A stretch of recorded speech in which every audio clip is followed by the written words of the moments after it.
I pledge allegiance to the flag of the United States of America and to the republic for which it stands, one nation, under God, indivisible, with liberty and justice for all. All right, everyone. Thank you. Welcome. Kathy, you want to give us a roll call, please? Sure do. Renee Saban. Here. Pacos. Present. Bauer. Here. Delogley. Here. Vandermeer. Here. Deskin. Here. Bartleson. Here. And Coretta. Here. We have a quorum. Very good. I see Pastor Ernest Jones in the audience. Would you like to open us in prayer, Pastor? Pass this to the mayor, please. Please pray with me. Mighty Father in heaven, we look to the hills from which our help come, and our help come from you. Your word says, in all their ways acknowledge you, and you will direct our path. We ask you to direct our path today, to give us wisdom and understanding from on high. Amen. Amen. And thank you. Tonight, I'd like to recognize Dave Scory. Dave, you can come up, and if you want to bring your wife, please. She's been as big a part of your life as you have there, so come on up.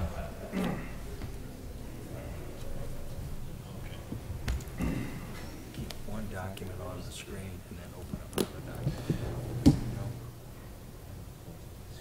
Just look at something down here, not something that can't retire. Well, he said he wants the real chief up here.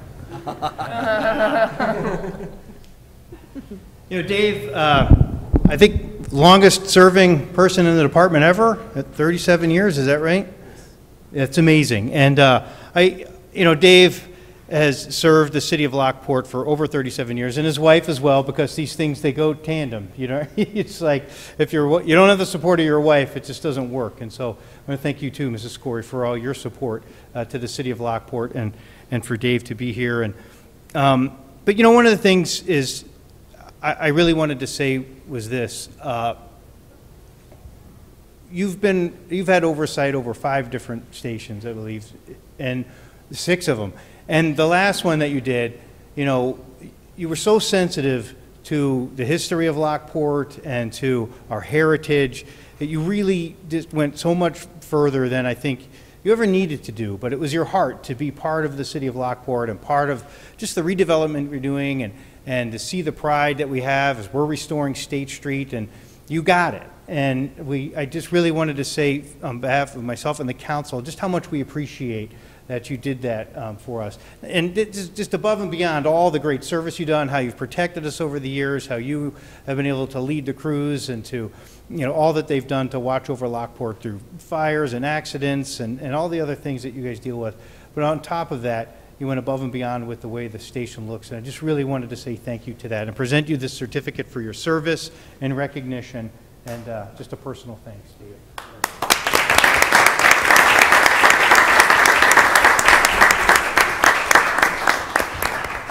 Dave's ready to retire. So, all right, buddy, thanks again. 1 o'clock.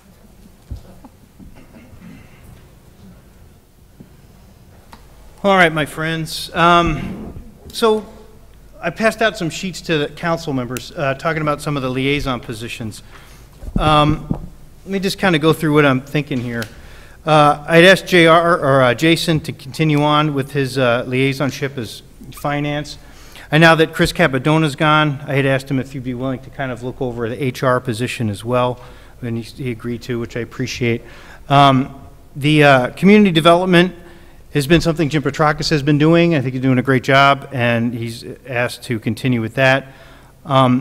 Recently, we started working on this intergovernmental outreach, which we just recently sent the letter out to all the governing bodies. Just try to get together on occasion, so that we could just bring everybody up to speed which is going on, so we can all understand what everyone's doing. Sometimes we do developments, housing for instance, which really affects everybody. It affects schools, it affects safety, and just giving other governmental agencies a heads up on what we're doing and vice versa. So I thought it was a really good way of keeping everybody on the same page, and so Jim has been involved in getting that set up.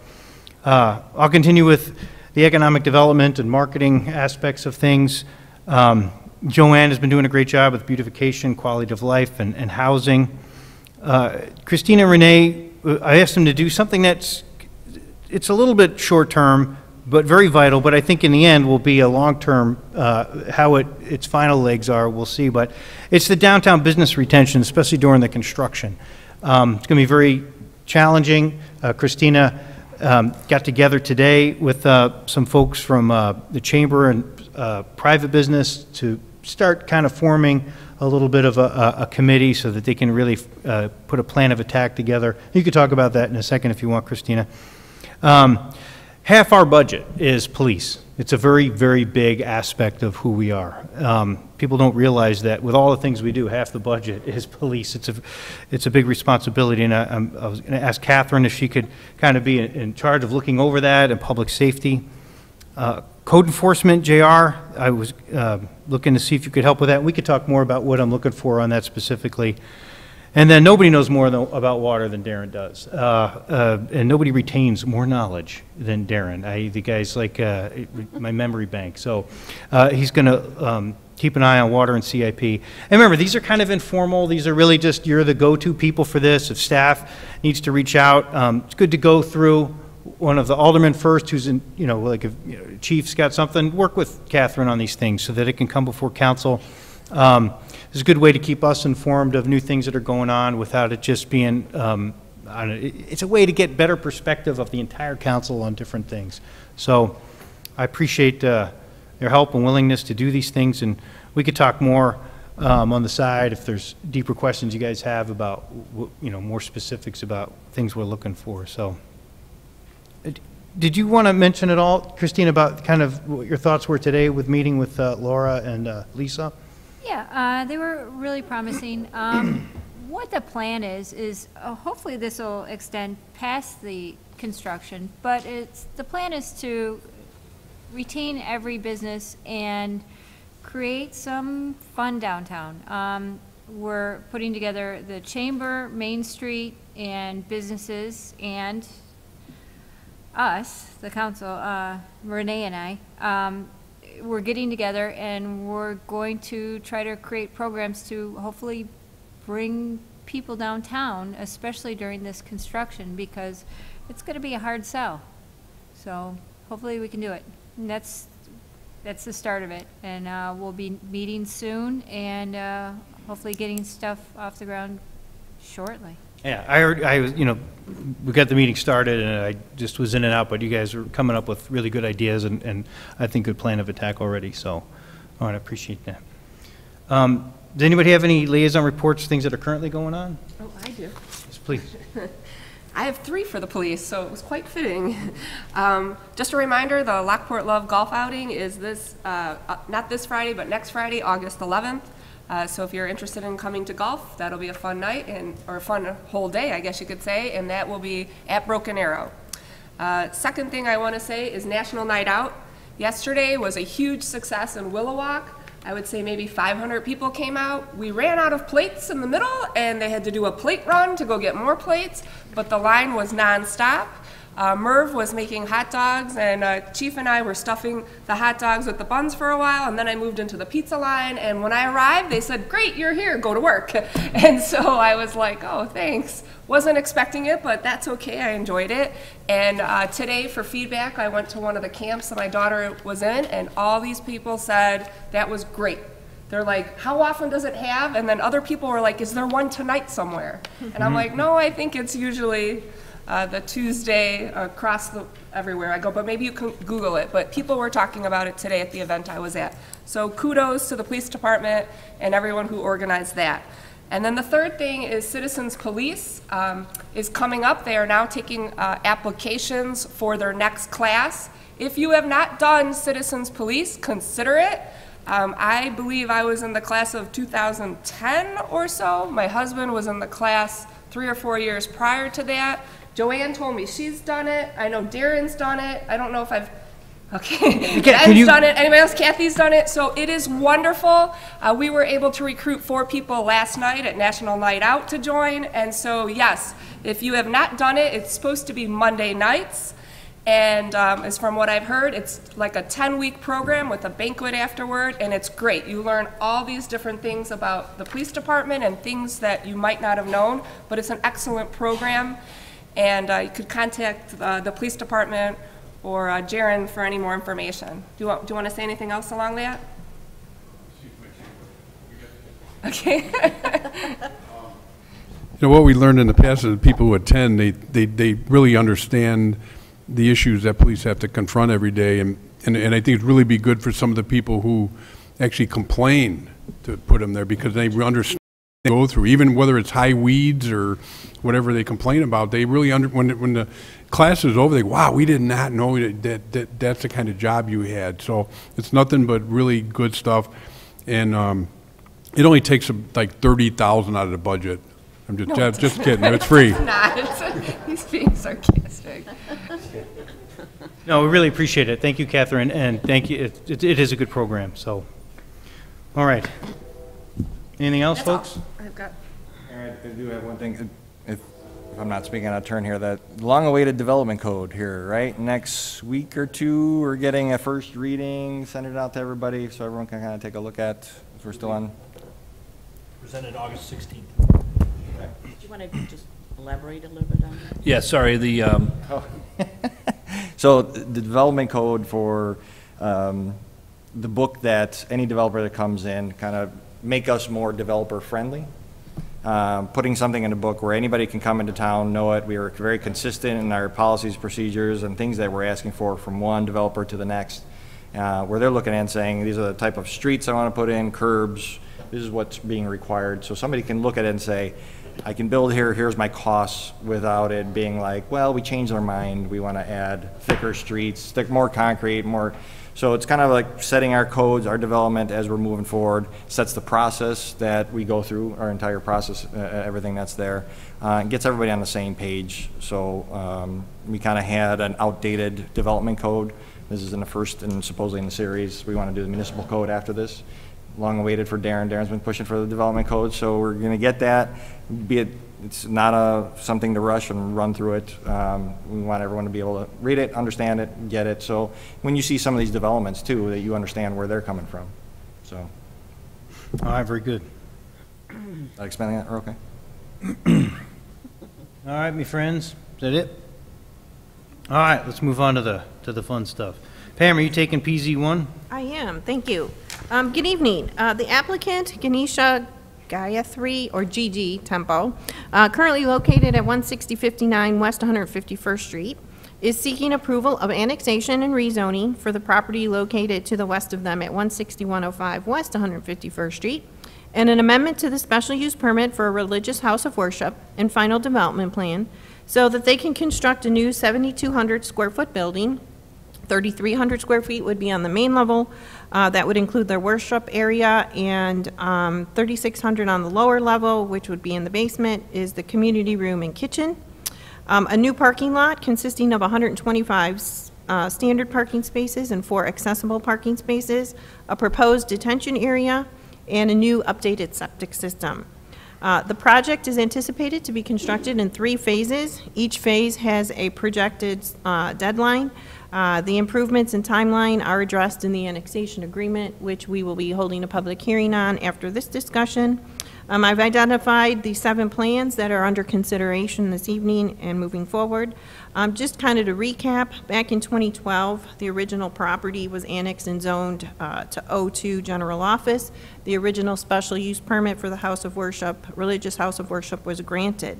In addition was a reduction to the transitional yard from 50 feet to 25 feet along the west property line, as well as the property comprised approximately 3 acres. It contains a single-family home that has been converted for the current use as the temple. Since the original approvals, unfortunately, no approvals have been completed. However, the owners did purchase the property to the west, which is another plus or minus 1.5 acres, and now they wish to incorporate that into their overall plan to do a new temple and parking lot. The Plan and Zoning Commission held a public hearing at their regular meeting back on March 14th, in which they reviewed and considered the annexation, rezoning, and amendment to special use permit. The final development plans were also presented and considered. No one from the public at that time came out to provide any testimony for or against the project. The applicant and his development team were present to respond to any questions and comments from the commission. I've included a copy of the minutes, approved minutes from the March 14th meeting, which goes into much more detail and the extent of the discussion by the commission, which included why nothing had been completed from the original requests, the timing of the phase 3, which would include the actual temple building being 7 years, and then they were concerned with the encroachment of the building into the transitional yard along the west property line. When the original encroachment was granted, it was more or less just for the circulation aisle and parking lot. The Plan Commission, because of these comments, moved forward with a recommendation on the annexation, rezoning, and special use, but tabled the final development plan so that the applicant could go back, adjust the location of the temple building, address some other concerns that had been raised, and then come back at a later date. They did consider this at their July 11th meeting. The delay resulted in just some issues with getting the plans prepared, and then unfortunately they lost their original engineer who prepared the plans, had to find a new one. So by the time that all got re-coordinated and ready to go, we were into the July meeting. So on March 14th, by a vote of 5-0, the Plan Commission recommended approval of the annexation, rezoning, and amendment to special use permit. And then on July 11th, by a vote of 7-0, the Plan Commission recommended approval of the final development plan. It was subject to certain conditions. The first condition was that certain things needed to be accomplished prior to committee of the whole. Those items have been received and addressed.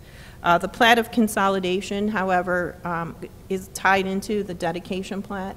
So the consolidation plat has to go to the Plan and Zoning Commission, so it'll be coming back to the council at a later date with the consolidation of combining all the lots together, and then the 7 feet of additional right-of-way that's needed along 151st Street. The remaining conditions through 2 through 6 will just remain conditions of approval of the final development plan. And that being said, the applicant is present this evening with his team, and staff is seeking direction to place these requests on the August 16th City Council agenda for final action. All right, crew, any questions, concerns, thoughts? I attended all the planning commission meetings and spoke with staff over this, or it's been well over a year. Everybody's worked hard on this. A lot of hours been put in from staff and from the petitioner here. I'm in full support of what's in our pack and that be presented. So, you know, I'd be happy with putting it on a consent agenda. All right, any other thoughts? Mayor, I have some questions. So Pam, can you, for the council, explain the 3 different phases in general terms, what the goals are for each phase? Yeah, absolutely. Let me just flip here to my, so phase 1, which would be scheduled to be completed by June 30th of 2018, would include connection to the city water service line, would include removal of the old septic system and installation of a new septic system, construction of a new driveway and 4 parking spaces, 2 of which would be accessible, 2 would be standard, partial regrading of the underlying property, relocation of the existing signage or removal of the existing signage, and then originally the owner was to complete the consolidation plat, which has been submitted and will be going through the process.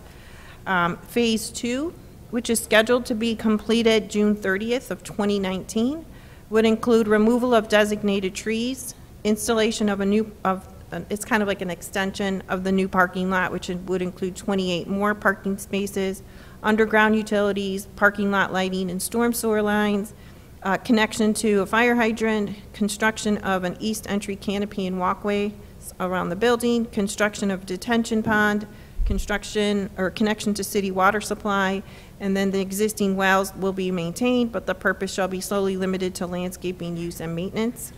Phase 3, which is to be completed by June 30th of 2024, would include regrading of the remaining property, construction of retaining walls, extension of the underground storm water pipes, installation of the remaining site lighting, final expansion of the parking lot with another 84 parking spaces, and construction of the new 7,200 square foot temple building, and then completion of landscaping and tree planting.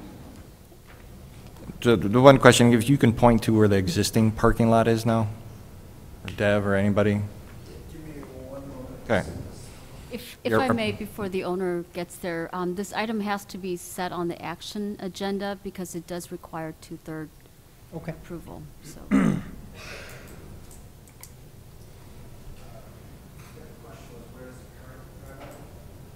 Current driveway right now is located, see, this is the existing building here, it's up in this corner, and the current driveway use, that comes on this side of the home, is that accurate? Yeah. It's more on the west side of this particular combined parcel. If- That's the one which we're currently using it. And if I just might add, in your packet, following the report, is an aerial that shows the new lot and the existing property, so you can see where the driveway is there as well. Okay. I couldn't get that on the internet for right now.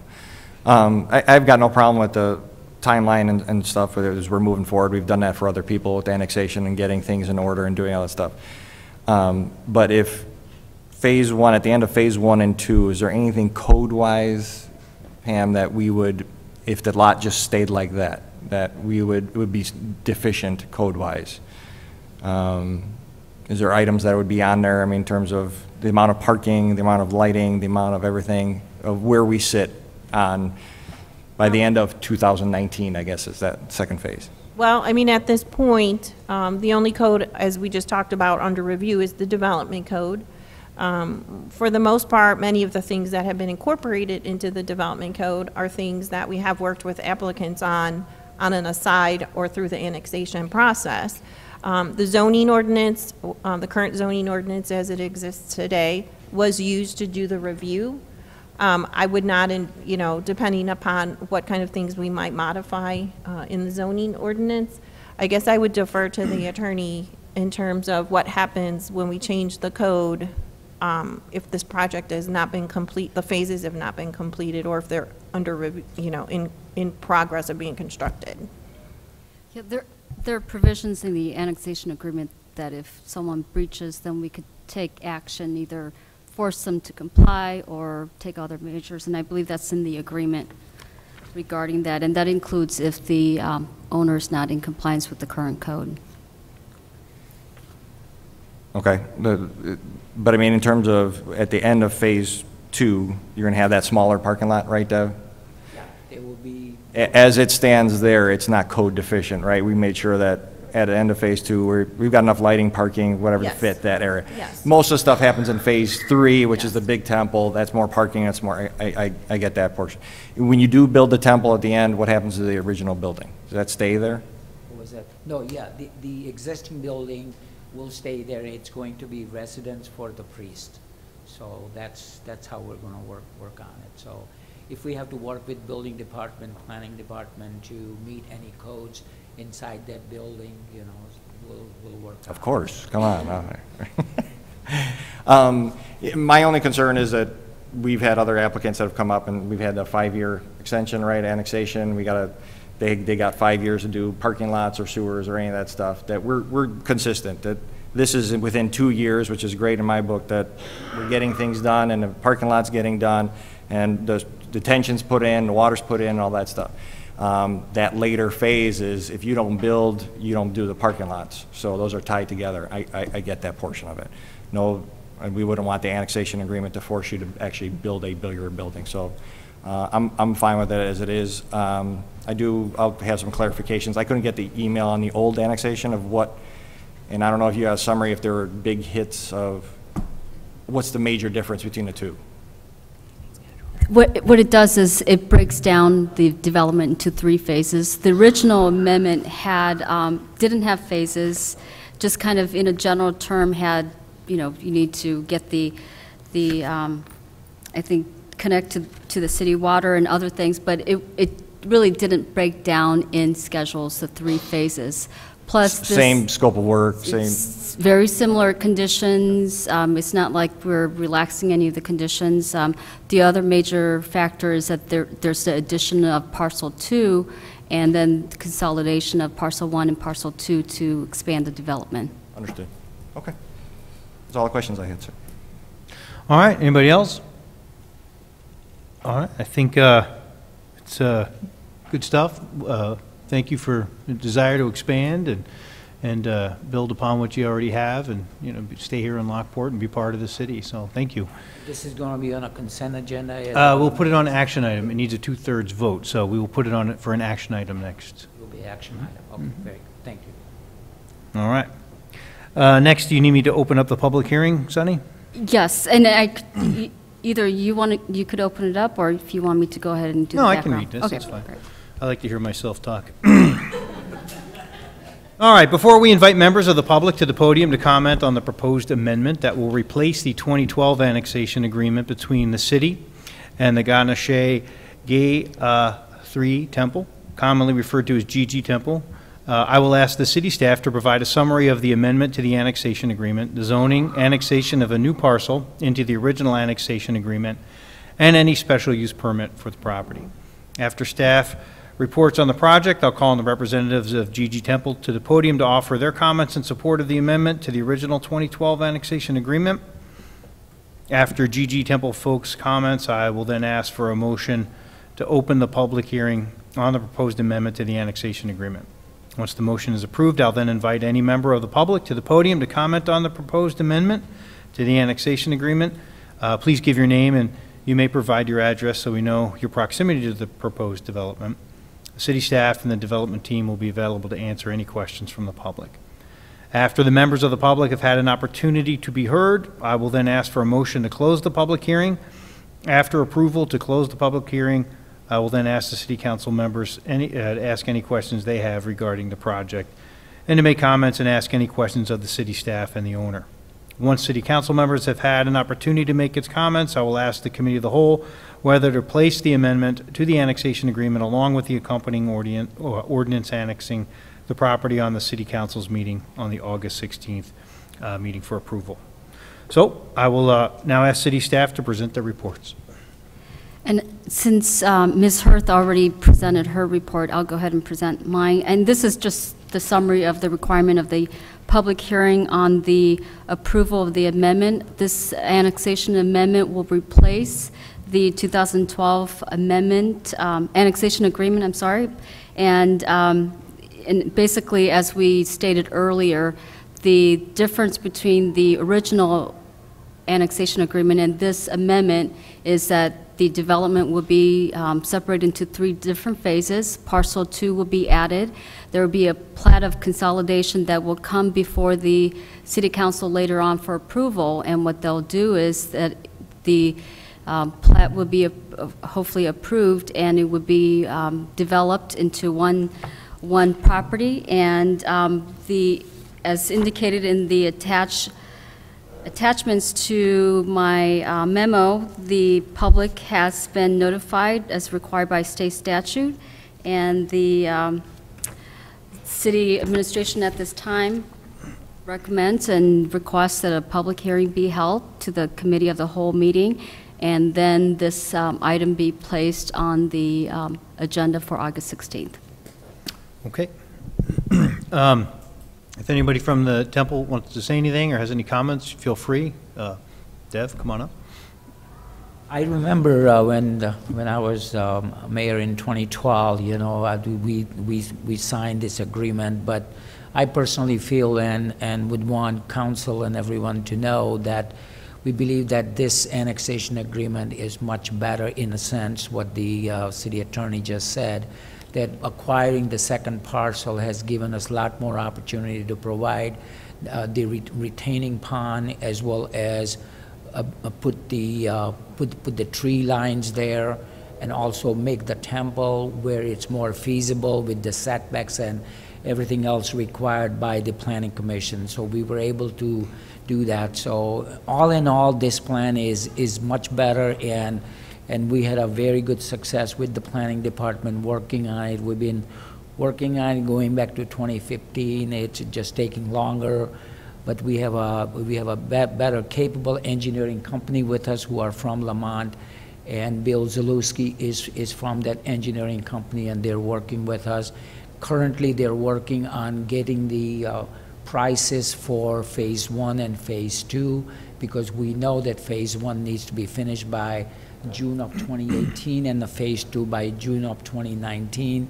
So we're working on getting those prices right now. So hopefully we'll have some prices from them and then get the bid started, and hopefully we'll get the phase 1 done. So, you know, I think that's where we are. So for annexation agreement, we are very positive that this has worked in favor of the city as well as in favor of the temple property. So this would be the first Hindu church in Lockport. As if anybody on the council or in the city of Lockport didn't know. So there is one in Homer Glen, there is one where I go in Willowbrook, and there is one in Lamont too, you know, but they all do different functions and different things. And yesterday, Alderwoman Peretta called me, and we kind of went over that. So, you know, she was very gracious to call me and ask me questions, and she can ask today too if she wants to, you know. But it really was a good news for the temple to be welcomed by the city. So, you know, we hope that you look at our annexation agreement positively and the plan for all three, and engineering plan what we're presenting to you. So on behalf of Mr. G and our temple committee, I truly want to appreciate it and let everyone know that we thanks the city of Lockport. So thank you. All right, very good, Dev. Thanks. Thank you. Does anyone from the public have any comments or thoughts that they want to share? All right, then I'll just do a motion to close the public hearing part of this, if I can have a motion. So moved. Aaron? Seconded by Joanne. All in favor? Aye. Okay. Council, do you guys have any last comments or anything to make? All right, I think we're all in agreement. Very glad you're coming, and welcome. So we looked, what else do we need to do now? Is this another piece of action we need to put on for next week, or is the first action we're doing enough for this? Yes, this is something that we're changing up. Instead of having a public hearing at the city council meeting, we're doing it at the committee of the whole. So if there's any issues regarding either the annexation agreement or the amendments, that it gets worked out before the city council meeting, and we don't have to rehash it. So besides opening up the hearing and closing it, that's the only action item for this. And this will be placed for the action item for the August 16th meeting. Got it. Perfect. All right, thank you. All right, so moving along to PZ3. Who's taking that one? I am. The next item, William Warman of WW Architects and Consulting, on behalf of Ahmad Zadan, which is the owner of the Marathon gas station, has submitted a final development plan for a new mini-mart building, which would be a 1,740 square foot facility. The property is located at the northeast corner of State and 17th Streets. The owner is looking to increase the sales floor area to stay competitive in the fuel station mini market industry. Currently, the property is improved with an approximate 400 square foot building. Includes a retaining wall, parking lot with 2 access points from State Street, gas pumps, gas pump canopy, and an accessory building or shed. The existing building will be demolished, and the larger, more modern building would be constructed. The existing retaining wall will be altered to allow for the expansion. The remainder of the site will essentially remain the same. However, during the construction phase, the owner applicant proposes to perform some general maintenance and upgrades, much needed repairs, which will improve the overall condition of the property. The plans under consideration have been identified. This did go to the Plan and Zoning Commission on July 11th. There was no public hearing required because it was just a final development plan. I have outlined for you what the Plan Commission discussion kind of entailed. One thing I would like to point out, though, is there was some concern expressed about the proximity of the building to the retaining wall and the concern of potential climbing onto the building because of the way the commercial site backs into the residential property behind. The applicant did provide a response at that meeting that there would be a minimum of 5 foot will exist between the building and a wall with a difference of 7 feet in height. The applicant did offer to add a fence at the top of the retaining wall, which has been included on the plans that you have before you this evening. The other condition that, or other concern that had come up was about some non-conforming parking conditions. The applicant had proposed some diagonal parking spaces along the east, north, and the 22 parallel spaces, 22-foot parallel spaces along the south.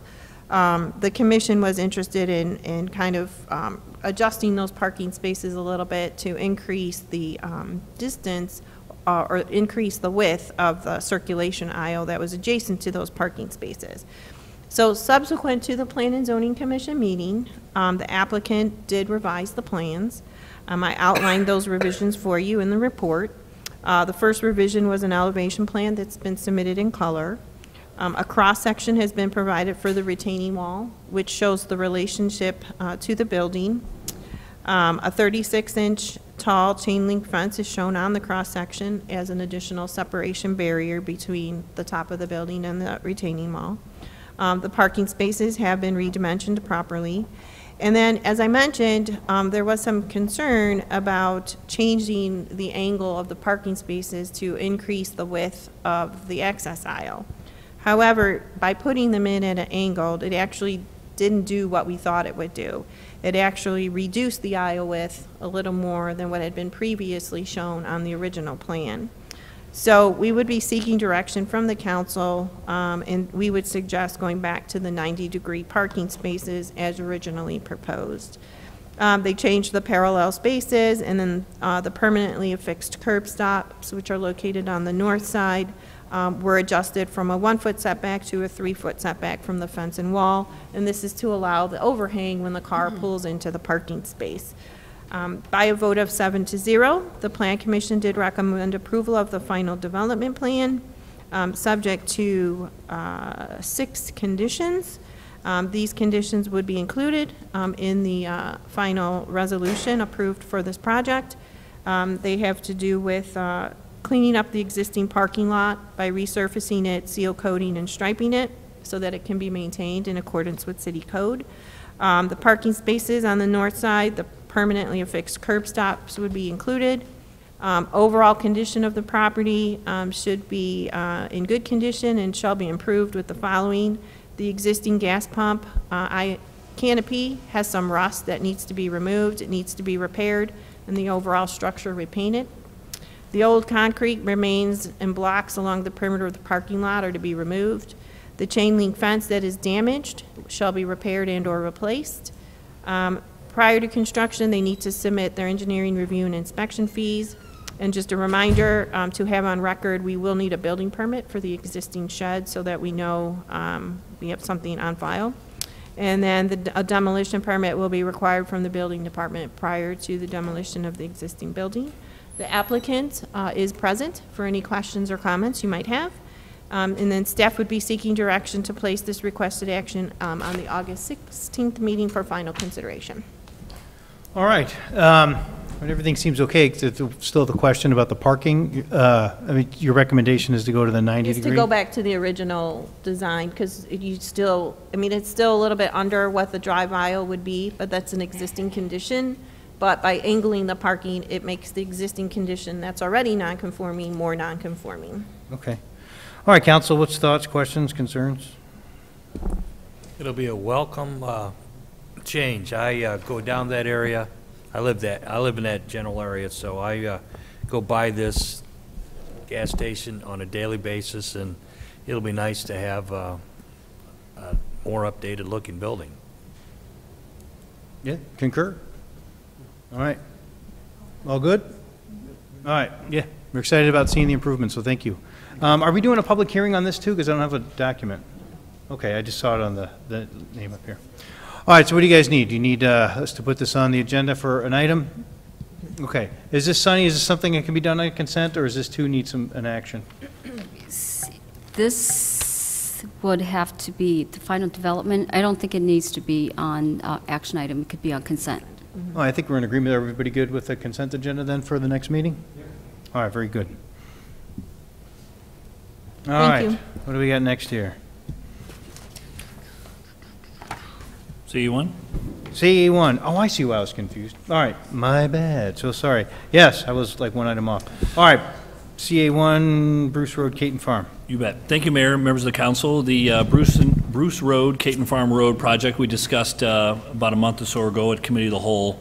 Administration has been continuing to work with Will County, the Homer Township, the Village of Homer Glen, in discussing the high-level bridge, which is the ultimate project we're trying to get over 159th.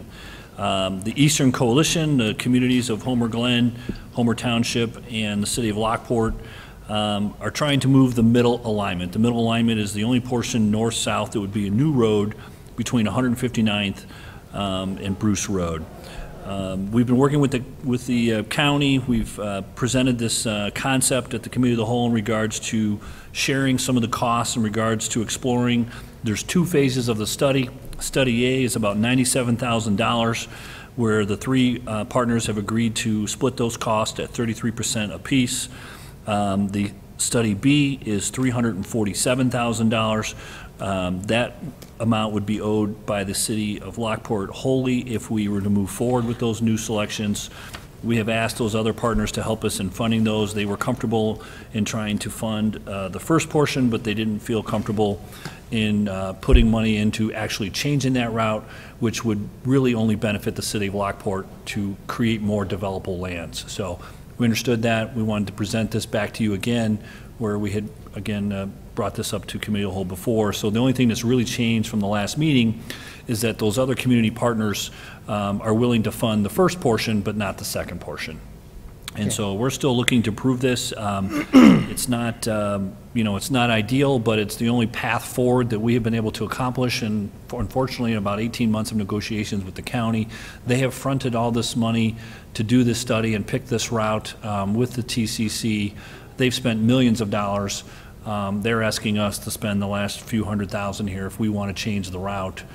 So I am recommending approval of the IGA. City Attorney and I have been working on that, and it's in its current draft form, is also in the packet. So we're just looking for feedback from the council in regards to how you would like to proceed. Sure. So let me just give a little background, especially for, Renee, Christine, and maybe Catherine, who may not be familiar. But so let me get to the background of it. So we all know we need a new bridge. There's no argument there. But yeah, a 4-lane bridge that connects to a 2-lane road on either side is useless. So this project has always been about the state saying it has to connect from Route 30 in the west back to Route 7 in the east. So it's quite a long project, just about a bridge. So, this route is, where it ended up being picked is, the whole drama and story in of itself, why it's where it is. But basically it would go over from Caton Farm Road, go down to Oak, curve back up to Bruce, and then head on over. One of the points of contention we had early on when I was mayor, and when the new mayor in Homer was there, and even the township supervisors, we all talked about this. It's one of these projects that everyone knows needs to be done, but it's so stinking expensive. It's all like, well, is this ever going to happen? It just seems like a pipe dream. It's $600,000. $600 million. $600 million, sorry. Yeah, it's $600,000 just to talk about it, So, yeah, it's so stinking expensive. Well, part of it was, it's like, well, then why are we carving out an entirely new road east of I-355? They're going to have to acquire lands. They're going to have to go through, prime development lands. We are already widening Cedar Road to 4 lanes.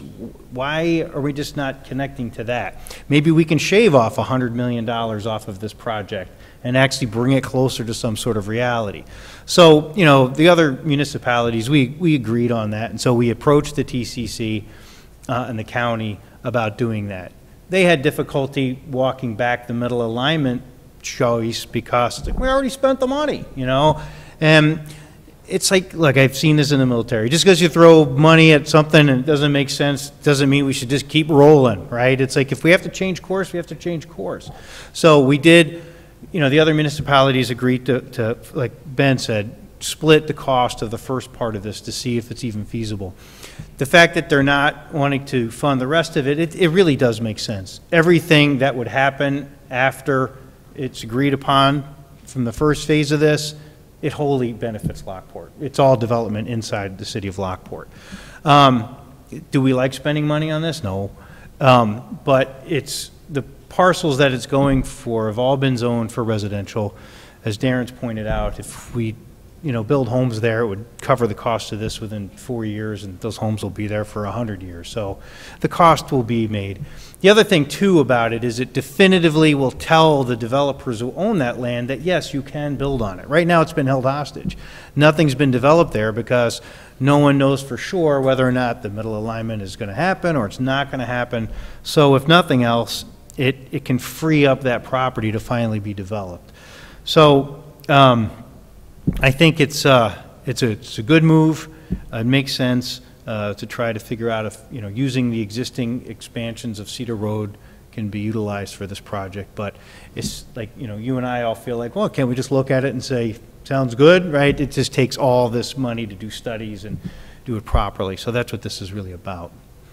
So if questions, thoughts, concerns from everyone here today? Each government entity of the three of the Eastern Coalition is talking about this project, and we were hoping to continue to seek approval from the individual boards and then get on the county board, I think, in September is the goal, to finalize an agreement.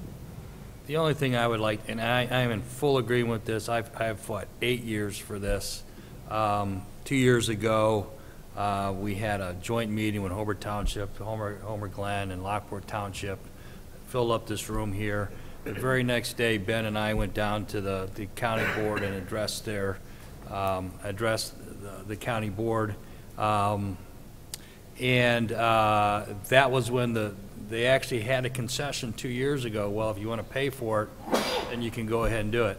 The only thing, one thing I would like to add as a separate issue in a separate resolution next time is, and I want to read from a May 19, 2009 minutes of the meeting from the Caton Farm Bruce Road Phase 1 study. And it says, Mr. Schloniger, who was our city administrator at the time, stated the following: Lockport is in support of construction of the bridge across the Des Plaines River Valley. Lockport prefers the Cedar Road alignment but does not have the resources to reevaluate the alternative. Lockport will not oppose the middle alignment, but they also will not protect the corridor from development that may conflict with the alignment, and this project will be presented at the May 20 City Council meeting. Bullet point number 1, Lockport is in support of construction of the bridge. I think we need to go ahead and remain that way. Lockport prefers Cedar Road alignment but does not have the resources to reevaluate the alternative. We're doing that right now, so we meet bullet point number 2. But the most important one is bullet point number 3. Lockport will not oppose the middle alignment, but they will not protect the corridor. I would like to have a formal resolution at the next meeting opposing the middle alignment. Okay, so it's definitive. It just goes hand in hand. I've been wanting to do this for 2 years. I've been told to wait. Well, it's been 24 months of waiting. It's time that we actually go ahead and go on record opposing this once and for all. And that needs to go ahead and be available in the September meeting for the county. I just believe we do. It's imperative that we do this. Well, the only thing I'd say about that, Darren, is we're just about to fund the study to see if Cedar Road is viable. We think it is, but what do we know? We're, well, we know it's viable, but see, the thing is this is still, they're out. Well, okay, but if let's say, for instance, the Cedar Road alignment is unviable for whatever reason, right? There's an Indian burial ground, all right? We can't do it. Whatever. Then what are you going to do? You're going to hold up the bridge and say, well, I'm not do with the middle alignment. What we do is we go ahead and we officially oppose it. We're not going to go ahead and then stop residential development on that property. We'll build 1,000 homes over there, and then we'll let the county in 25 or 30 years buy those homes back. That's what I want. I want to go in and put it out to them and says, look, this is what Lockport, we are protecting our interest. okay? Our interests were not protected over a 15-year period of time by those that represented us by our mayors at that time, our city administrators at that time, our city engineers at that time. Nobody protected us. Okay, I want to protect this. I want to be able to go ahead and say, okay, Mr. Acme Home Builder Company, you can go ahead and submit a PUD on January 1st, 2019, to build 1,000 homes. Okay, and we can't do that as long as we have this opening to where, well, we're not going to protect it, but we're not going to go ahead and oppose it. I want it definitively opposed. And then I want it opened up to where we can have developers in the future. And Mr. Benson wants to have a comment on that. Yes, I've had this conversation with Darren many times. There is a resolution we will need to repeal and restate. My advice up to this point has been, let's validate that other choice and choose to do that at that time. That doing it now may be a little premature. Perhaps we could have done it as part of our displeasure and how things were going 2 years ago. Maybe we should have done it then, but I felt it was better to try to negotiate, with the county and the board members and their executive team. And we've gotten to this point. Yes, there is a resolution that should be restated, and my recommendation is we do it at the time once we've funded this first portion that we know what the new route is going to be. We choose that would be my thought too. Let's get our information. We can do it the other way. We can make a decision. Well, then that just sets us back 3, 4, 5 months with the county then. When will we get information back from this report, from this? It's probably about It shouldn't be too long. All the be. engineering's already been done. It's taken out of one folder, taken the pages, put it in another folder. That's all this is. The agreement may allow them up to 12 months or 18 months. I forget what the date is. We've been told verbally it will not take that long to get to the first portion anyway. And then that second portion of validation may take another 12 to 8 months. So yes, we are looking at a long process, but again, I think within the next year you'll know whether this new route is a viable choice. At that time, I think you can make the resolution to affirm that that's the way you want to go, and then you use Study B and the power of the purchasing to validate that claim. Just the thing is, we already know this is a viable choice. In the second meeting in June, I had been put in the Will County 2020 plan. And I made it real easy for everybody up here to go ahead and read it, because I highlighted everything that pertained to the city of Lockport. Okay, we know this is a viable option because within this document, they have a 4-lane road from State Street all the way going up to Cedar Road. Okay, all we are doing is saying is when they're putting these two reports together by the same two people at the county now. Okay. They had a 4-lane road going down Bruce Road to Cedar Road in the 2030 plan, and then they go ahead and come up with this mythical middle alignment road, okay, and they push that, okay? And so it's already viable because it's already in their plan. Sure, and like I said, we all feel like it makes sense, but it still has to be done through an official study. That's just the way the world works. So we have to do it. I'm still of the opinion that, like, instead of jumping the gun. Why do we have to have an official study? Why? What Darren said, I'm going to agree to a point here with him saying, just build the houses there. They're going to have to go around it. They're not going to demolish 100 houses or 1,000 houses. We've talked to developers who won't invest that money or take that risk or sell a home, ask the realtors that they have to disclose that just potentially a new roadway coming through here through your basement. It's just not reality. You just can't build homes there. No, they're not even on the plans anywhere for Will County yet to spend money on this, right? How many years out is this? 50 years out? It's in their list. It's in their capital plans.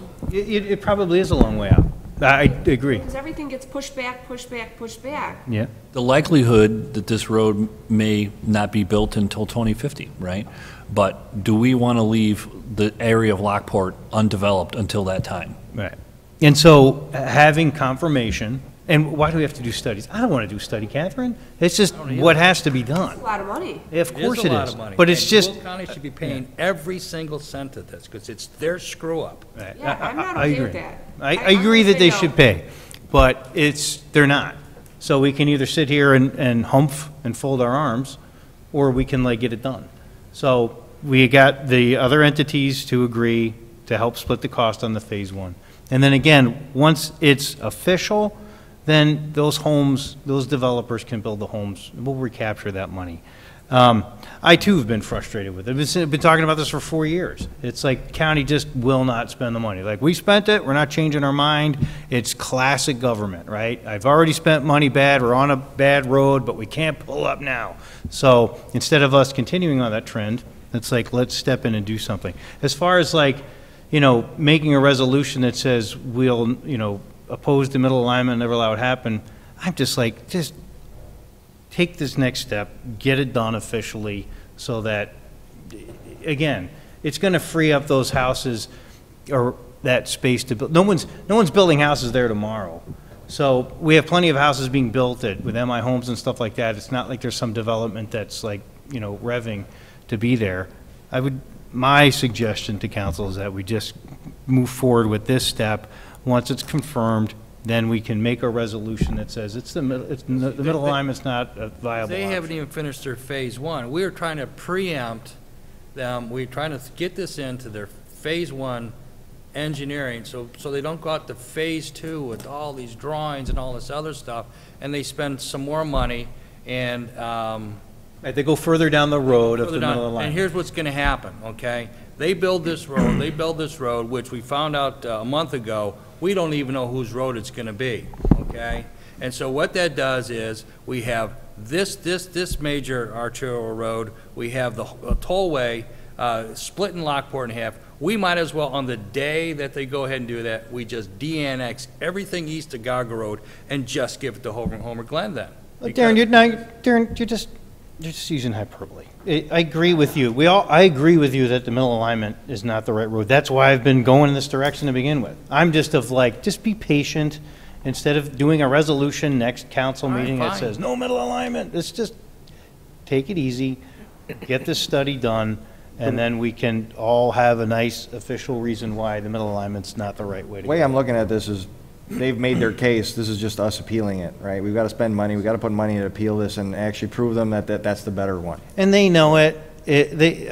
It's just their stubbornness. It might not change anything. We still might have it coming through the middle, right? Even if we spend 400,000, it could be coming straight through the middle still, correct? Well, Only the 100,000. We're only on the hook for the first part, because if they choose the same route, there's no reason to spend the other 350. Right. So we have to go to the TCC and say, look, it's viable. Homer Glen wants to do it. The Township of Homer wants to do it. City of Lockport wants to do it, and it's viable. At that point, the county's not going to argue it. So it's just a matter of all of us. It's us having official documentation, an official study that says Cedar Road is just fine. This is the other reason, if I may interrupt, about the intergovernmental committee, right? Getting everybody sitting down at the same time and everyone talking about all the issues at the same time. Right. So, Could you just reiterate, what is the cost to us right now? So right now, and I would ask for this to be an action item on the next meeting of August 16th.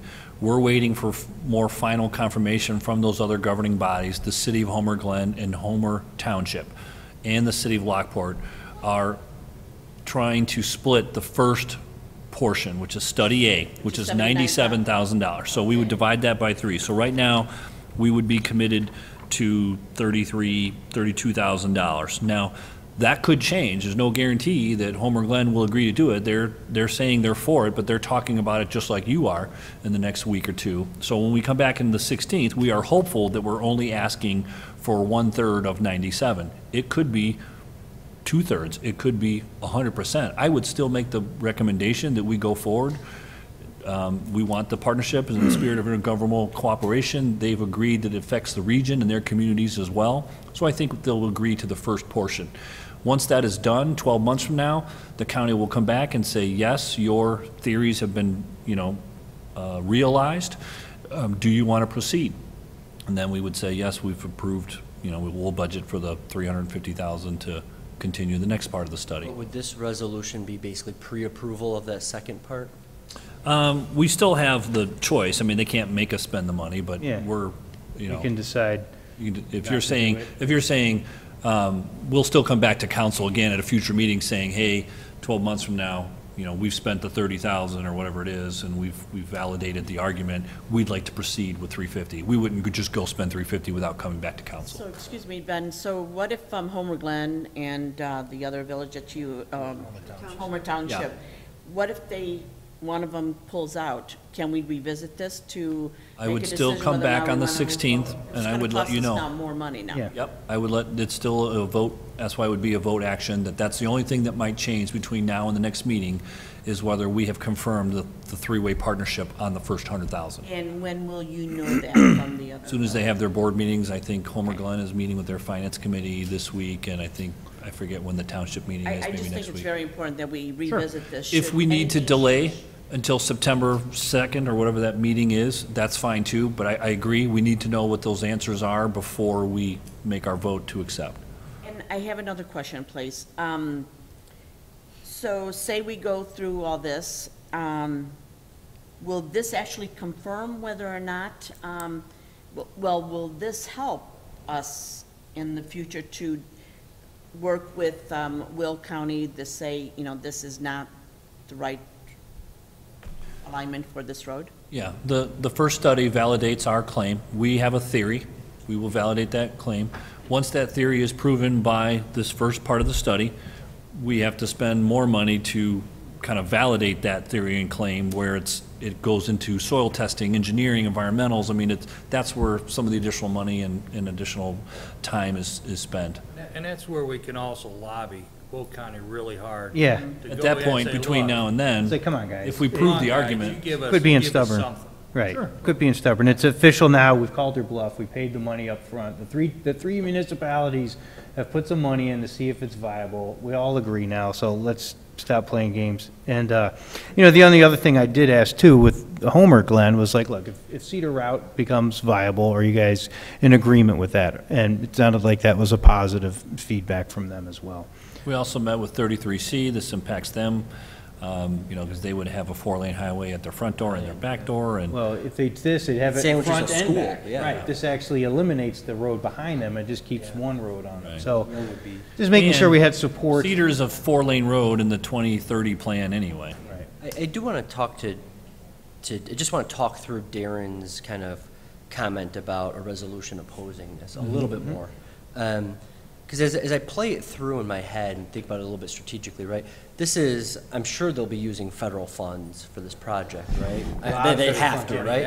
And so if they come up, if they're looking for a final approval of a $600 million project for federal funds, and there are us, Homer Glen, Homer Township schools who are on the record as saying we're opposed to the current alignment of this, my guess is they're pretty unlikely to be successful, right? So does that become a forcing mechanism to them to say, listen, you guys have already, like the mayor summed up, right? You guys have done your studies, didn't make a whole lot of sense the way you did it. We're asking you to reconsider. We're probably saving, you know, I'll throw out a number, $100 million in construction costs here if we go through with this.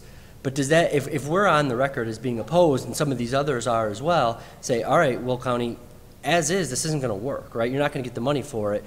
Let's talk about how, let's have a real conversation about how we split these engineering costs going forward, right?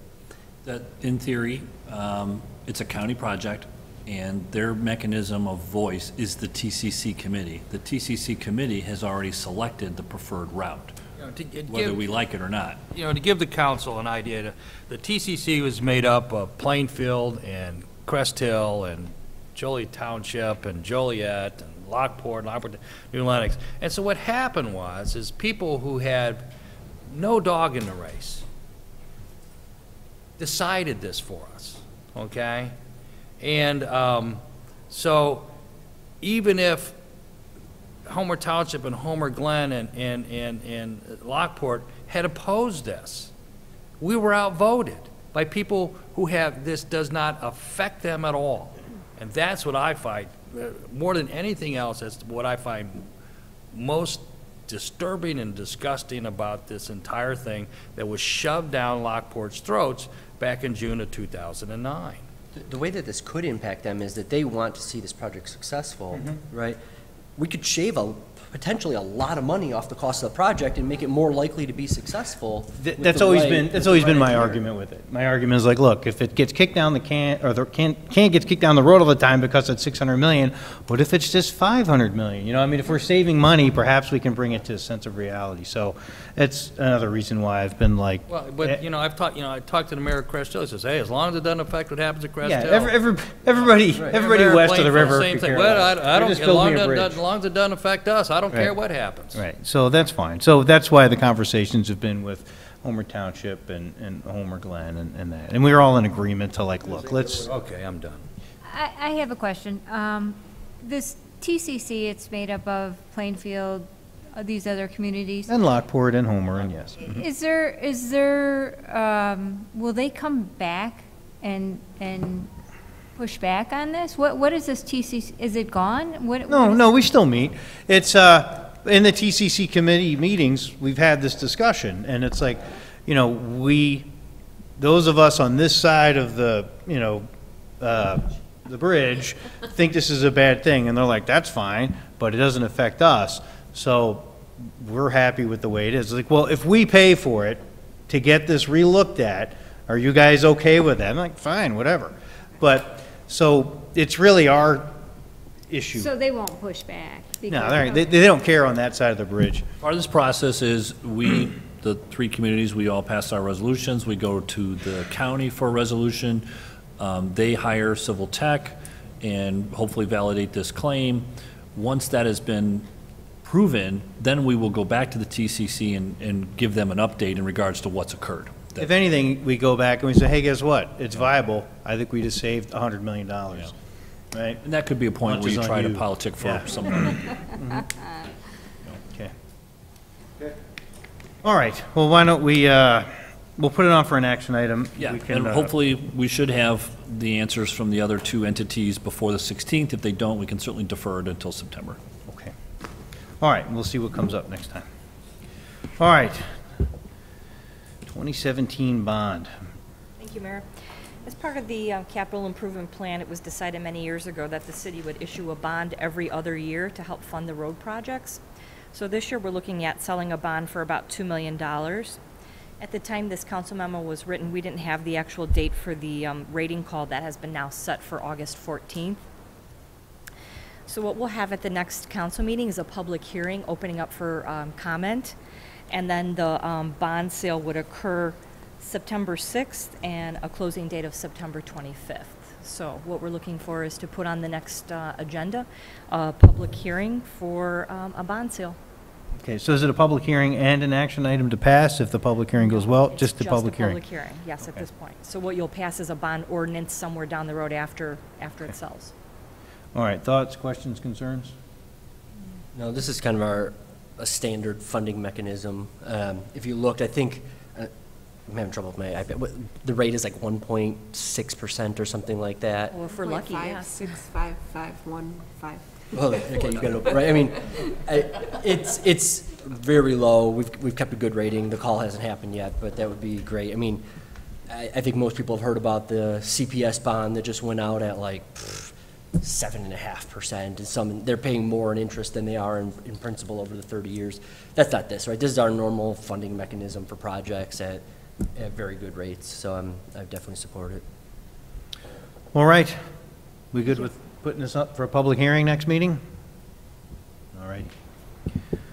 Okay, Mr. Ben Benson, or Sonny, you taking AT1? Who wants to? Yes, Mayor, City Council, item AT1 has to do with the ordinance amending Chapter 111 of the Lockport Code as it pertains to number of liquor license and the limitation on number of classes of liquor license. So there's a background attached in the memo regarding an owner of Ranch Liquors at 1513 South State Street that went out of business in 2013, and as when a business closed, that license gets available to another owner, and the State Street Pantry located at 1134 South State Street was granted that license for the privilege of doing a full sale of packaged liquor. So soon after that was granted, the owners of the 1513 South Street, the property owner, requested that a license be issued to allow his tenant, Liquor Plus Plus, to be able to sell alcohol at that site. So since the code has limitations, the ordinance would have to be, of course, amended to increase the number. And the owner of the property at 1513 South Street has agreed to 3 conditions. One, that there be no visible trucks that will be parked that poses eyesore to the area. 2, there be a limited number of neon signs and other signs advertising for beer or other alcoholic beverages, the ones that you see at some of those gas stations. And 3, there be no sales of pint and half pints of alcohol. So that's part 1 of the amendment. The other part is to kind of clean up a error that was made in which the bar license class A1, A2, B1, and B2, there was an increase back in 2012 to increase it to 6, but because of some Scrivener's error and error by staff, that subsequent amendments didn't include that 6, the increase in 6. So the second part of the ordinance would be to, of course, increase it back up to 6, what was the original intent back in 2012. So the city staff at this time will recommend that the city council place this item, amending chapter 111, on the August 16th meeting. And if there's any other amendments that needs to be added to the city council for this ordinance, I could entertain that. Can we do this sooner for this gentleman? Well, usually for amendments, increasing amendments typically goes to the committee of the whole first to get discussion going, and then the actual action item will be on the August 16th.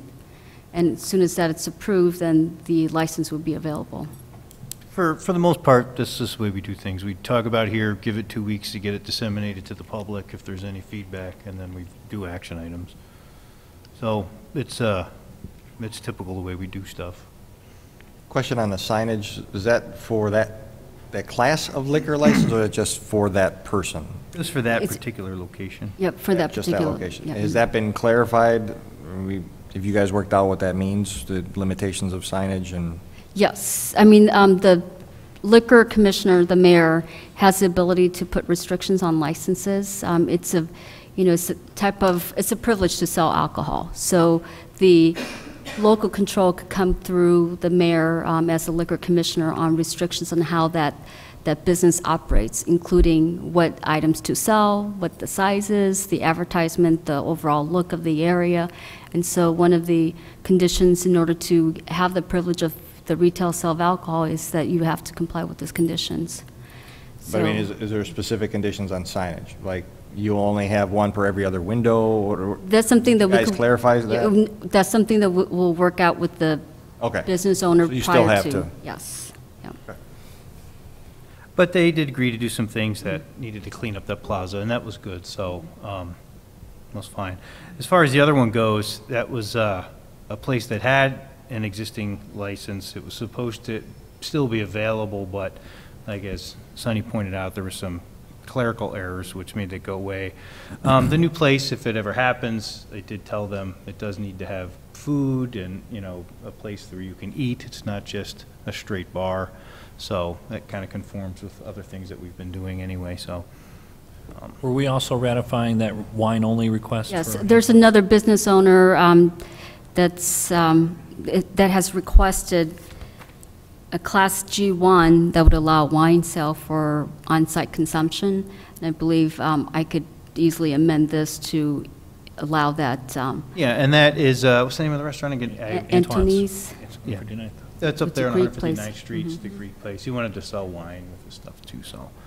I eat there again. So I, as a liquor commissioner, was fine with these, parameters, so it needs council feedback and your thoughts.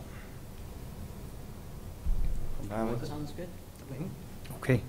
Well then, is this something do we need to put this on for an action item, or can this be a consent? It could be a consent because it's just a minor change to add the increase the limitation for Anthony, so it could be on consent.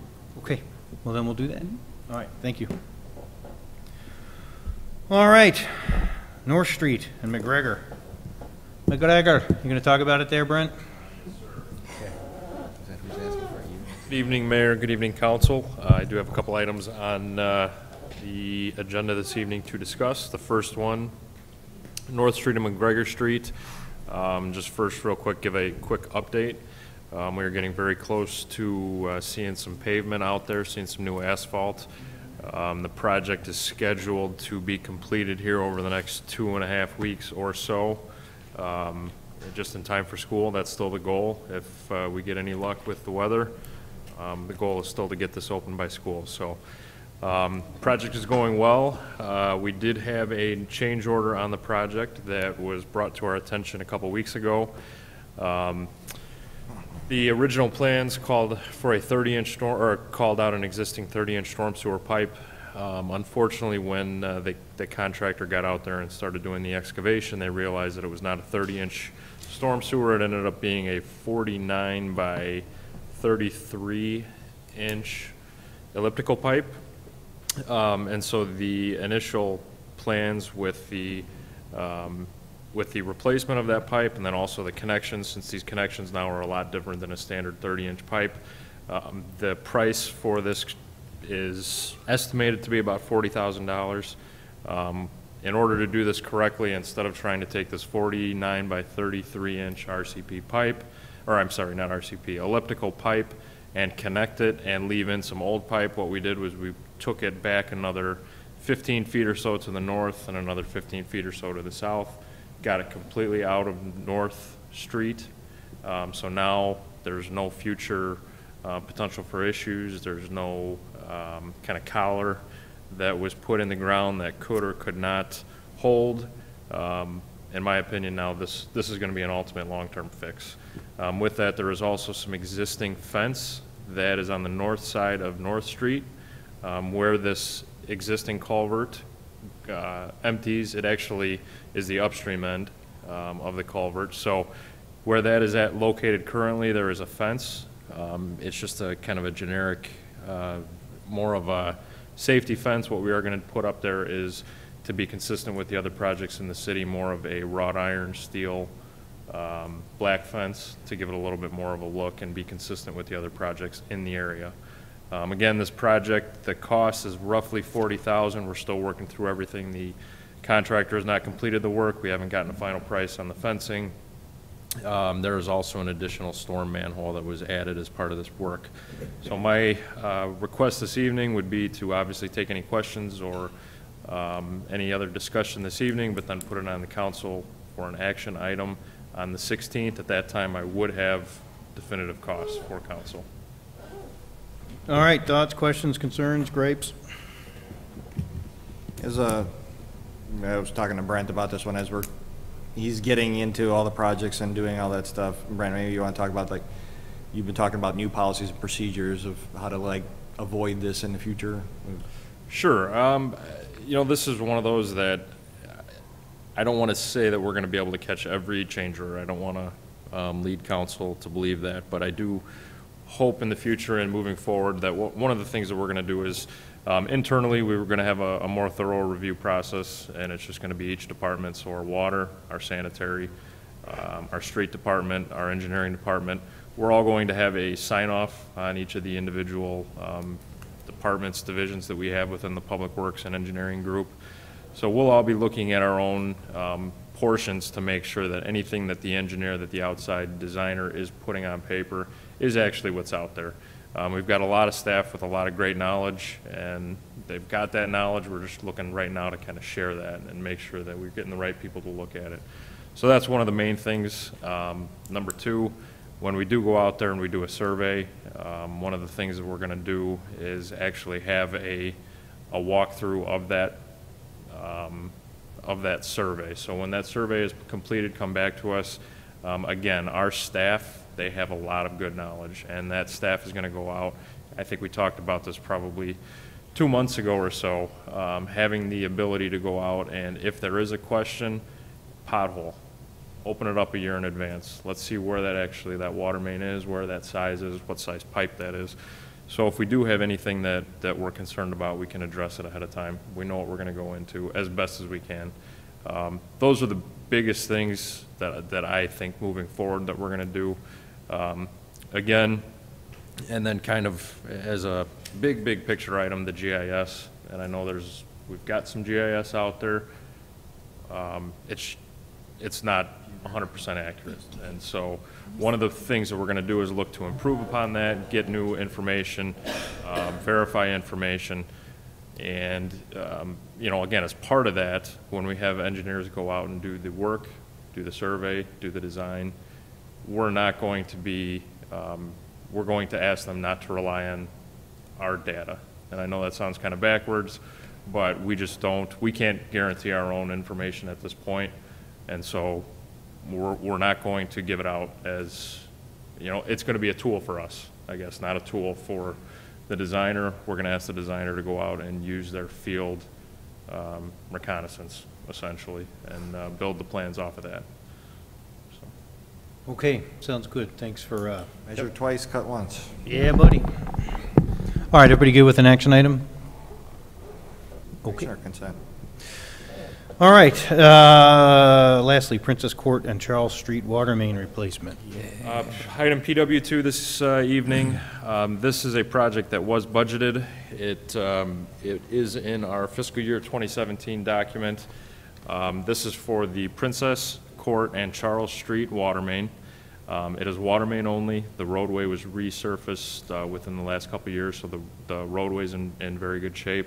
The water main is currently in the parkway, so we're going to be able to do a lot of the work in the parkway. You might have a crossing or two, but that's the impacts to the road. The project that I guess the main reason for bringing this to council this evening is to evaluate or to get some feedback from council as to whether or not council would allow us to, instead of going out to an individual bid for this project, this is a 2017 project that we'd like to do this year. The estimate on it is right about $300,000. We have budgeted $318,000. We would like to take this to our existing contractor that's in town right now, which is Len Cox and Sons. They are doing the rest of the water main projects that have either been done or currently are being done. 9th Street, the work that's right out front, that is Len Cox. State Street was Len Cox. And then also McGregor and North, the water main and sanitary portion was Len Cox. This work would be an addition. It would give them another 5 to 6 weeks of work and of time to complete that. So the completion date on the initial project was in September. This would run them through October. The initial bid, or award, I should say, for the initial project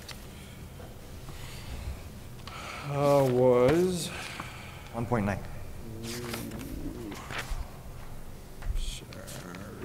$1,974,444.75.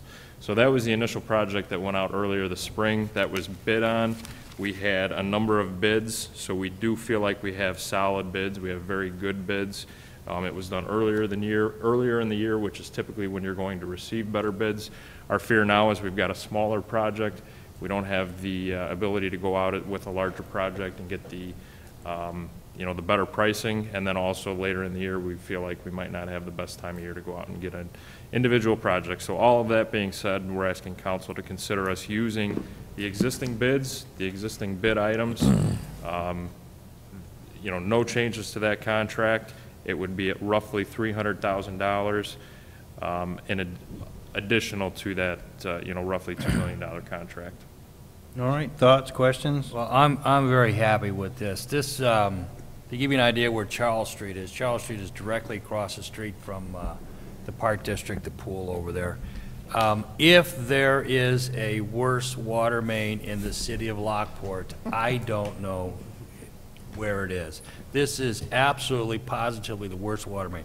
I have been there when they have opened up the fire hydrants and see chunks the size of my hand come out of rust, come out of this. It is disgusting.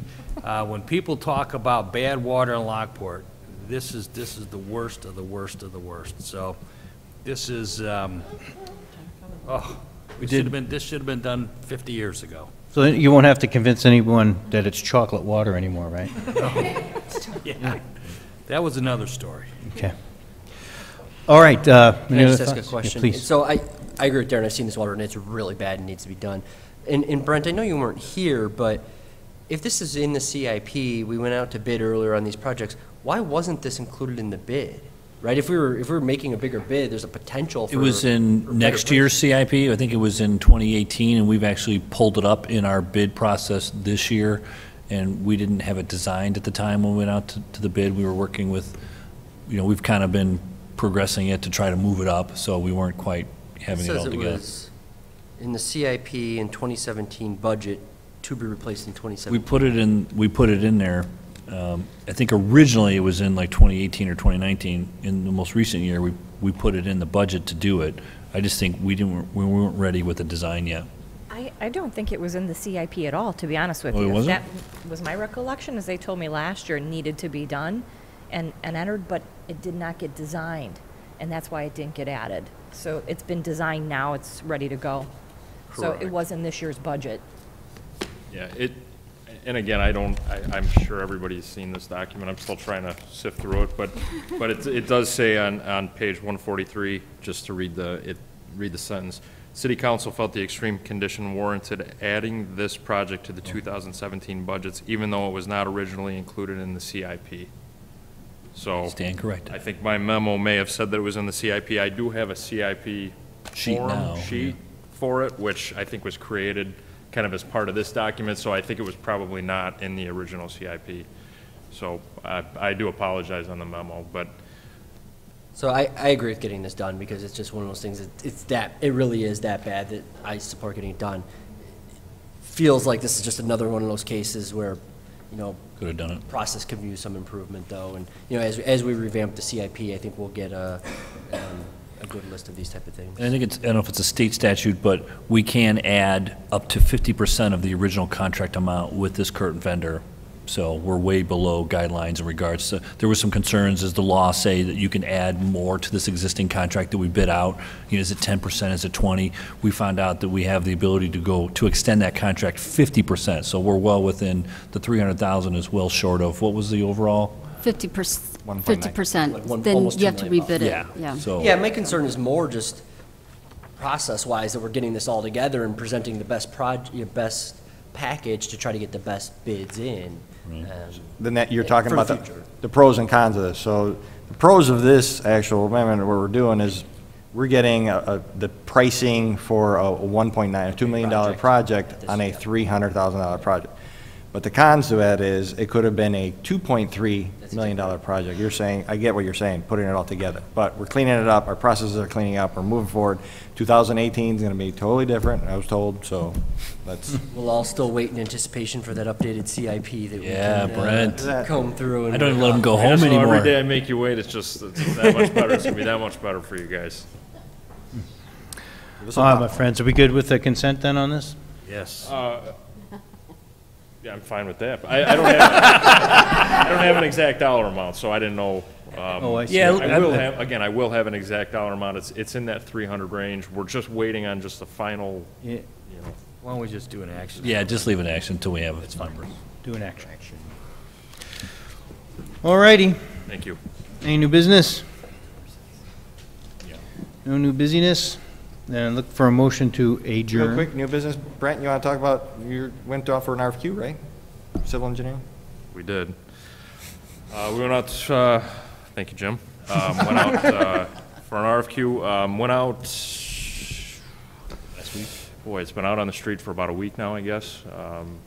This is the RFQ for an entire evaluation of the current engineering municipal staff that we use. So what we've done is gone out and prepared basically a document that's going to help us to evaluate in 8 different areas our engineering staff. So anybody who's out and currently doing work, I believe I would anticipate we're going to get submittals from them. I would anticipate getting submittals from people that we don't currently do work with, but it will be broken up into, and I'm going to go off memory, but transportation, stormwater, water, wastewater, It will be GIS, landscaping, photometrics, development review, and is that 8? Close enough. Project review, I think that was it. But so that'll be the different areas that we're going to evaluate. And again, what this goal is to put everybody on a level playing field, evaluate everybody.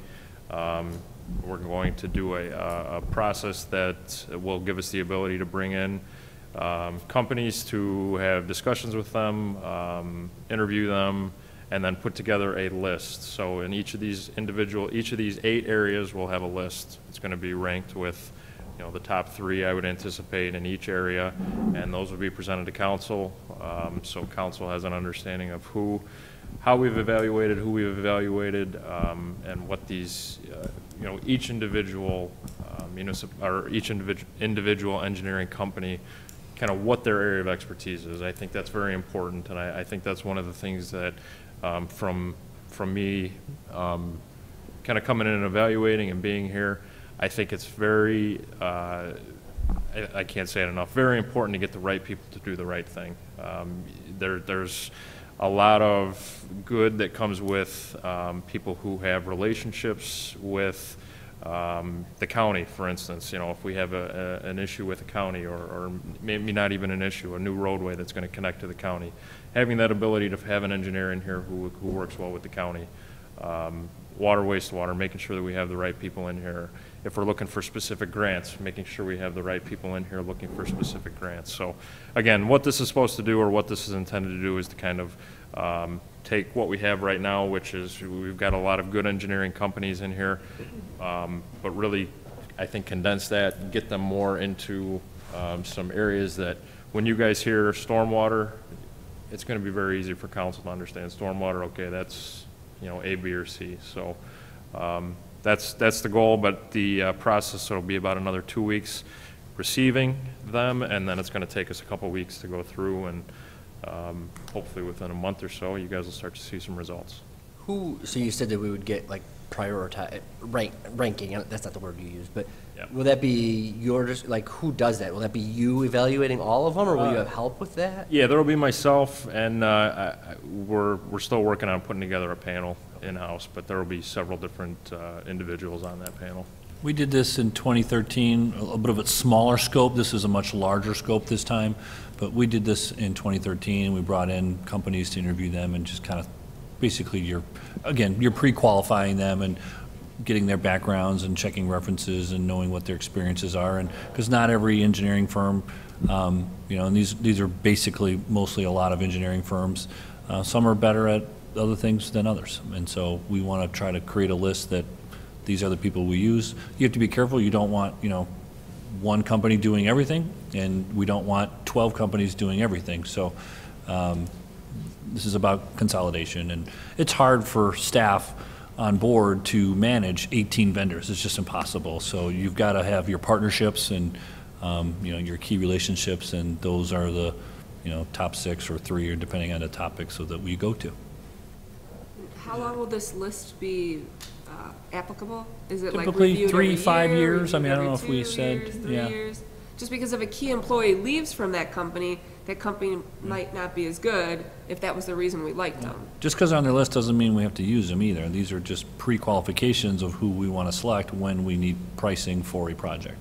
So if the top talent leaves for one company and we realize that and we feel on the last job they didn't perform, you may not go back to use them right away. You might use the other 2 people. That's why we have more than one firm per topic. We should probably have at least 3 then for competitive bid, or 4 or 5 if Well, we're not going to just that have gets 3. complicated. You can't what you competitively just bid said professional is- services, but we do a qualifications, and we set the list, and these are the people we go to, and there's a couple, 2, 3 on them, you know, or how many end up on the list based on who responds, and we hope to get a good response with a good number of companies. I think we will.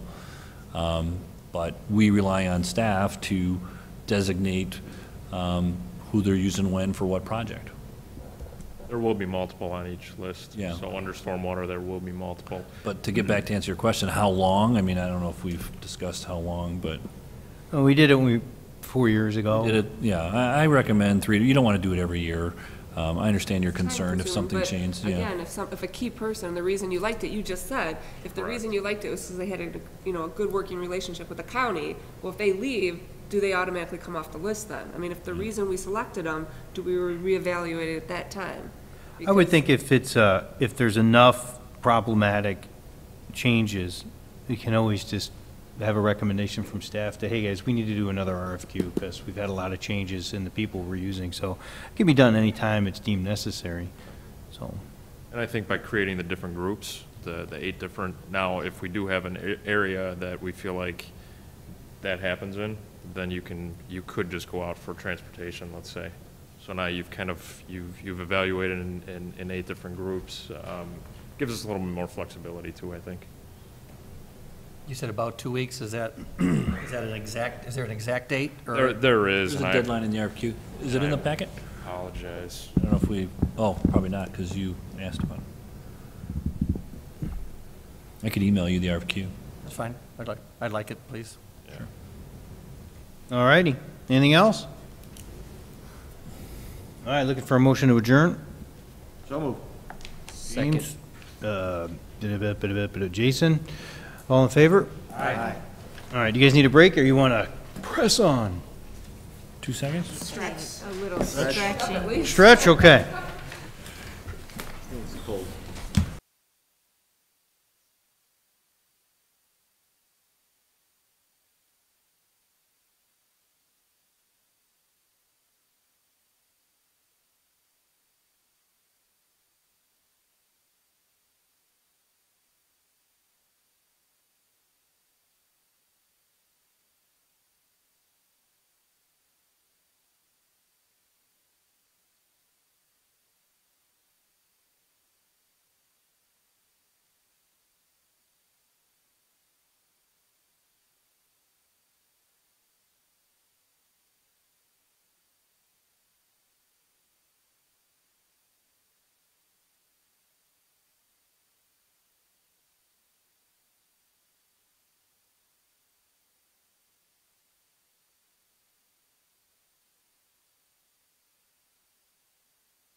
When you're ready, Kathy, give us a roll call. Absolutely ready. Renee Saban. Present. Jim Chardos. Present. Bert Bauer. Present. Lovely. Here. Vandermeer. Here. Here. Carlson. Here. And Perez. Here. Forms present. All right, I'm looking for a motion to have a consent agenda this evening. So moved. Wow. I got Joanne and Jim at the same time. All in favor? Aye. Okay, the consent agenda for this evening is the July 19th regular city council meeting minutes, the July 19th committee of the whole meeting minutes, our payroll period ending July 16th, our various bills. There was PZ case 2017-04, which was the expansion of the existing electrical substation with ComEd. There was PZC case 2017-006, which was the Montessori school. We had the disclosable payment, IMRF retirement. There was the facade grant for 901 South State, and 133 East 9th. And then there was a fire sprinkler alarm system for the same property. And then lastly, we had our 2017 Ford Explorer. So looking for a motion to approve the consent agenda. Make the motion. Jason, Second. seconded by Renee. May I have a roll call, please? Renee Saban. Yes. Petracos. Yes. Bert Bauer. Yes. Lovely. I vote yes on all items on the consent agenda except those that involve my employer, and on that item, and in this case, item 4, paying of various bills, I abstain.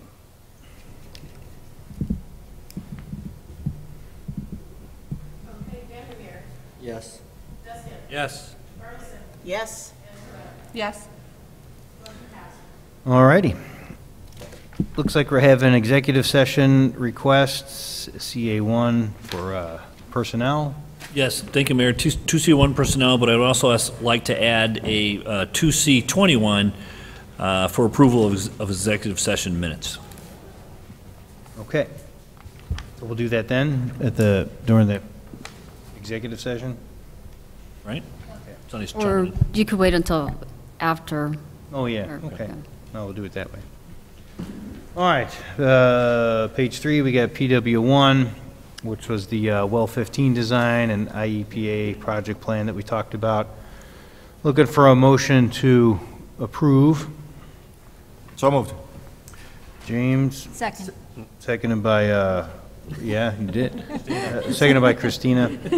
All right, discussion, concerns, any last review of it that you need? Everybody on board? Yes. Okay, then we'll do a roll call. Saban. Yes. Petracos. Yes. Bert Bauer. Yes. Lovely. Yes. Vandermeer. Yes. Yes. Carlson. Yes. And Perez. Yes. Motion passed. All right, the next thing we were looking for was a motion to approve Resolution 17006, which was authorizing the administrator and staff to execute the contract with Christopher Burke Engineering for construction services for the 2017 roadway reconstruction project in the amount not to exceed $1,229,45,000. So looking for a motion to approve that. So moved. Second. Jim and JR. Any other feedback you guys need? Any discussion? Testing was out of that one, right? Okay. Well, for good, can I have a roll call, please? Sure. Saban. Yes. Petracos. Yes. Bert Bauer. Yes. Lovely. Yes. Vandermeer. Yes. Deskin. Yes. Carlson. Yes. Yes. Motion passed. All right, so then we're looking to have a motion to go into executive session. I'll make that motion. JR? Seconded by Jason. All in favor? Aye. Aye. All right, we'll adjourn to our chambers. To our